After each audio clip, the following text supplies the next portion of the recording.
दर्शकबिन नमस्ते। हिरासतभित्रको सत्य दलितमाथिको यो चर्को प्रश्न। एउटा नाम कृष्ण विक, तर यो केवल एउटा नामको मात्र प्रश्न होइन। यो प्रश्न हो न्यायको, मानवताको र राज्यको जिम्मेवारीको। सिन्धुली जिल्ला एक शान्त जिल्ला, तर आज त्यही ठाउँ देशभरि चर्चामा छ। किनभने प्रहरी हिरासतभित्र एक दलित युवा जिउँदो प्रवेश गरे, तर फर्किए लास बनेर। के भयो त्यहाँभित्र? कसले लियो त्यो ज्यान र किन?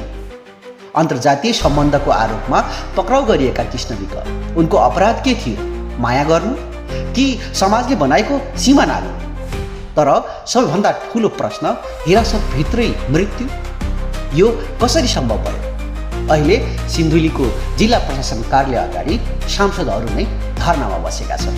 सांसद खगेन्द्र सुनार, रिमा विश्वकर्मा, सुषमा सोडाकार, गणेश विक, खिमा विश्वकर्मा, आशिष गौरी न्यायको माग गर्दै अनिश्चितकालीन आन्दोलनमा छ।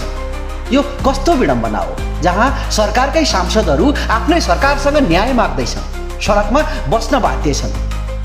हाम्रो माग स्पष्ट छ। सिडिओ, एसपी र खुरकोटका इन्सपेक्टर, ड्युटी कमान्डर, ती सबैलाई निलम्बन गर्नुपर्छ र दोषीलाई हिरासतमा राख्नुपर्छ र कडा कारवाही गर्नुपर्छ।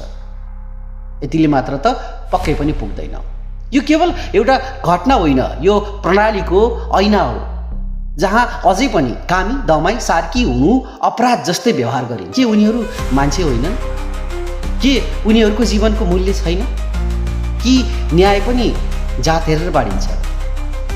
माफी त माग्यौ, आम दलितलाई सम्बोधन गरेर तिमीहरूले माफी त माग्यौ, के यतिले पुग्छ?